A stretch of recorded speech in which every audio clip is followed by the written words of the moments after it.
different scenario playing Florida with a playoff spot on the line versus fighting for the division lead. How are you looking at tonight's game? Yeah, huge game. Obviously, it's we can actually tie them in points tonight. So move up, keep moving up, and it's always we know Florida very well, obviously, and it's they're playing well. I know they got injuries too, but it's going to be a tough, hard game. We know that, and with that 7-game series last year, and they play a certain way and they really don't deviate from that. They're going to come at you in all areas of the ice tonight, and there's not going to be a lot of room.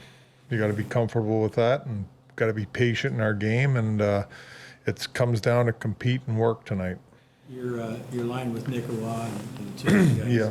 probably not how you draw up a traditional third line, certainly not a Craig Berube third line, but what do you like about Yeah, it? well, when we put that line together, we're kind of all looking at it and we're wondering, what is it?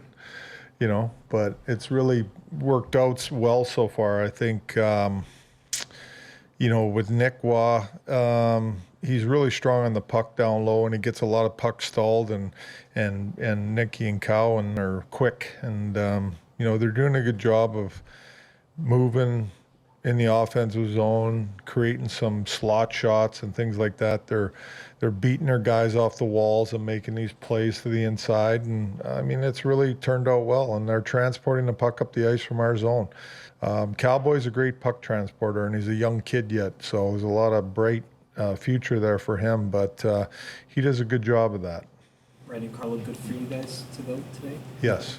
What boost can he provide on the blue line for you guys? Yeah, I think, well, he's a stability guy, right? And he and it's his first game back in a long time, so we got to manage his game and his minutes, but he's a guy that eats minutes, gets in the way, block shots, all that type of stuff. He's got a good stick. He's a good defensive defenseman, good around his net, and penalty killer and things like that. So Morgan's had a tough run in terms of the minuses piling up. Yeah. Lately.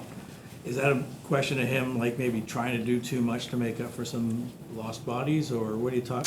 Yeah, obviously, you don't want to chase that number. I think you just got to, he had it down pretty low there for a bit, and he's had a tough run, but we have all the confidence in him. I think just, keep it simple, play your game. Don't look at it as much as you can, just go do your job.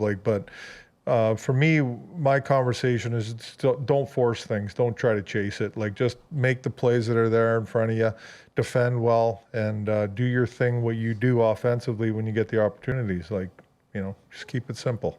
Obviously, it's the same for every team this year with the condensed schedule, the Olympic year, but how different has it been this year to try to implement changes system-wise with so little practice time in a year like this? Yeah. It is difficult, especially now. I think early on we made some adjustments and got some practice time in, and the adjustments have worked out well. But she's tight now for practice time. We got in one yesterday, but it's going to probably be a bit before we can get back in there and get on the ice and get practices. So looking at it, it's going to be a lot of morning skates and things like that. But I think in morning skates, you have to work on some system stuff. And it's difficult, but you got to try to implement some things, especially what you're struggling at. I think it's important that in a morning skate you get a drill in there that can work on some of those things.